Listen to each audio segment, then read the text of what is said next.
Hey guys, welcome back on my YouTube channel learning friend. आज हम बात करने वाले हैं ऑक्शन वैल्यू के बारे में। ठीक है, लास्ट वीडियो में हमने देखा था कॉस्ट प्राइस एंड वैल्यू के बारे में कि ये क्या होती है। आज हम बात करने वाले हैं ऑक्शन वैल्यू। ऑक्शन वैल्यू क्या होती है? नाम तो इसका आपने काफी सुना होगा। ऑक्शन वैल्यू, कोई प्रॉपर्टी ऑक्शन में परचेज करी है, कोई प्रॉपर्टी ऑक्शन में सेल हुई है, इस तरह से बोला भी जाता है। तो ऑक्शन वैल्यू क्या होती है? ऑक्शन वैल्यू जो होती है कि कोई भी प्रॉपर्टी है, कोई भी एक प्रॉपर्टी है, वो ओपन मार्केट में सेल होती है। ठीक है, और कि ओपन मार्केट में सेल होती है किसी भी ऑक्शन के तहत, अंडर द प्राइवेट ऑक्शन। कोई भी प्राइवेट ऑक्शन के अंतर्गत कोई प्रॉपर्टी सेल होती है। ठीक है, और पब्लिक ऑक्शन भी हो सकता है। ठीक है, इसके तहत जो प्रॉपर्टी सेल होती है ओपन मार्केट में, वो वैल्यू, जिस वैल्यू पे वो सेल होती है, वो वैल्यू ऑक्शन वैल्यू कहा जाती है।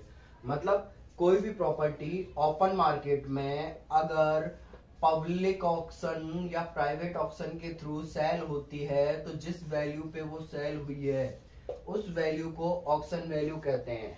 क्लियर? बिल्कुल शॉर्ट तरीके से, प्यार तरीके से बताया, क्लियर हो गया होगा। ठीक है, अब बात हुई प्राइवेट ऑक्शन और इसके ऑक्शन के अकॉर्डिंग सेल होती है। ठीक है, it is the price one would expect to achieve at properly promoted, conducted, orderly manner and attended number of bidders। ठीक है, मतलब कि ये किस चीज पे डिपेंड करती है? देखो, ये डिपेंड करती है कि पहली चीज कि उसका प्रॉपर एडवर्टाइजमेंट हुआ या नहीं हुआ। ठीक है, इसका प्रॉपर एडवर्टाइजमेंट होना भी नेसेसरी है, जिसके लिए ये न्यूज़पेपर में भी निकाला जाता है ऑक्शन। हमेशा कोई भी ऑक्शन अगर किसी प्रॉपर्टी का होगा तो वो न्यूज़पेपर में जरूर निकाला जाएगा। उसके अलावा अदर बैनर भी हो सकते हैं या कोई अदर एडवर्टाइजमेंट भी हो सकता है कि इस प्रॉपर्टी का ऑक्शन हो रहा है। ठीक है, पहली चीज तो ये, इस पे ऑक्शन वैल्यू डिपेंड करती है। सेकंड डिपेंड करती है ऑक्शन वैल्यू कि जो कंडक्ट करा गया है ऑक्शन, वो ऑर्डरली मैनर में किया गया है कि नहीं किया गया है, उस पे प्रॉपर्टी की वैल्यू, ऑक्शन वैल्यू डिपेंड करती है। थर्ड वैल्यू डिपेंड करती है कि नंबर्स ऑफ बिडर्स कितने हैं, कितने लोग बिड लगाने वहां आए हुए हैं, उस पे भी डिपेंड करती है ऑक्शन वैल्यू। ठीक है, कितने लोग वहां पे बिड लगाने के लिए आए हुए हैं। बिड लगाने का मतलब कि बोली बोली बोल सकते हैं कि उस प्रॉपर्टी के लिए बोली लगाने आए हुए हैं। कोई भी जो ऑक्शन होता है वो उसी प्रॉपर्टी पे होता है जो प्रॉपर्टी ऑक्शन के तहत सेल की जा रही है। ठीक है, जो प्रॉपर्टी सेल होनी है ऑक्शन में, उस प्रॉपर्टी के ही वहीं पे सारा अरेंजमेंट होता है और वहीं ऑक्शन लगता है, वहीं सारे बिडर आते हैं और अपनी अपनी बोली लगाते हैं। ये इस तरह से प्रॉपर्टी की वैल्यू होती है। अब ऑक्शन वैल्यू जो होती है, ऑप्शन वैल्यू, ये जो है मार्केट वैल्यू के इक्वल भी हो सकती है और नहीं भी हो सकती। ठीक है, ये जो ऑक्शन वैल्यू जो है मार्केट वैल्यू से प्लस भी हो सकती है, मतलब ज्यादा भी हो सकती है और कम भी हो सकती है। ठीक है, ऑक्शन वैल्यू डिपेंड करता है कि बिडर कितने हैं, क्या वैल्यू उस प्रॉपर्टी की लगाई गई है, उस पर डिपेंड करेगा कि क्या कंडीशन है, प्रॉपर्टी की क्या कंडीशन है, किस स्थिति में वो सेल हो रही है। वो जनरली जो ऑक्शन वैल्यू है वो डिपेंड करती है दो चीजों पे देखा जाए तो। पहली चीज कि जो प्रॉपर्टी सेल कर रहा है वो सेलर कैसा है, वो सेलर विलिंग सेलर है, विलिंग सेलर है या फिर अनविलिंग सेलर है। ठीक है, अब ये विलिंग और अनविलिंग क्या होता है वो मैं क्लियर कर देता हूं।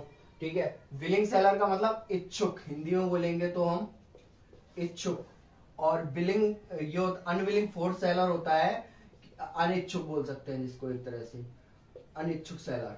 ठीक है, मतलब ये वो सेलर हो गया जो चाह के अपनी प्रॉपर्टी बेच रहा है, और ये वो सेलर हो गया जो ना चाहते हुए भी अपनी प्रॉपर्टी को किसी मजबूरी में बेच रहा है।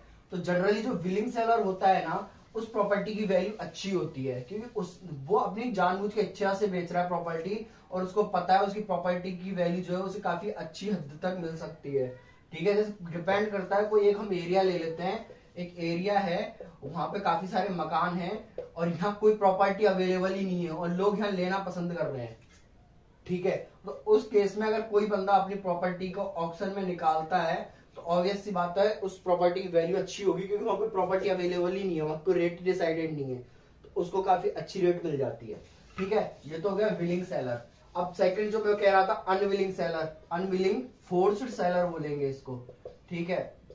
अनविलिंग फोर्स सेलर ये कौन सा होता है? ये वो सेलर होता है कि जिसपे कोई डेब्ट हो, कोई उधार हो किसी का, ठीक है, कोई उधार हो किसी का, या फिर कोई इसने लोन लिया हुआ है वो ये पे नहीं कर पाया हो, ठीक है। तो इसको बोलते, इस वाला जो ये जो सेलर होता है जिसको मजबूरी में अपनी प्रॉपर्टी बेचनी पड़ रही है, वो अनविलिंग फोर्स सेलर होता है। जनरली ये जो होता है ऑक्शन जो होता है इसका, वो किस किस पर्पज से होता है? वो है कि एक तो होता है जो लोन ले लिया, तो जो भी उसका डेब्ट है बैंक से उसकी रिकवरी के लिए होता है, ठीक है, उसकी रिकवरी के लिए भी सेलिंग हो जाती है।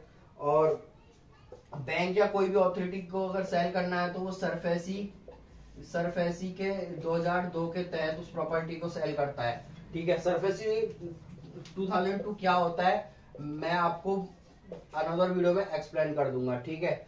तो इसके तहत कोई प्रॉपर्टी सेल होती है। अब यह है कि विलिंग सेलर की वैल्यू कम ज्यादा क्यों होती है, अनविलिंग की क्यों कम होती है? देखो डिपेंड करता है केस टू केस।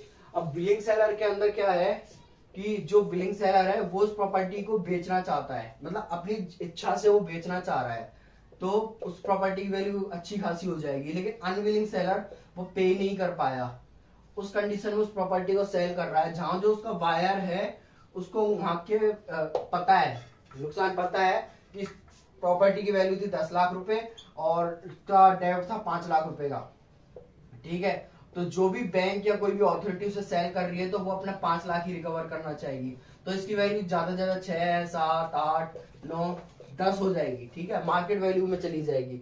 लेकिन इसमें अनविलिंग जो सेलर है उसका लॉस है, क्योंकि उसे कुछ भी नहीं मिल पाता। तो ये था विलिंग सेलर और अनविलिंग सेलर कि एक तो जो बंदा अपनी प्रॉपर्टी बेचना चाहता है उसकी वैल्यू उसको अच्छी मिल जाती है, और जो नहीं बेचना चाहता उसकी कम मिलती है। और ये डिपेंड करता है कि उस प्रॉपर्टी पे बिडर्स कितने हैं, कितने लोग उस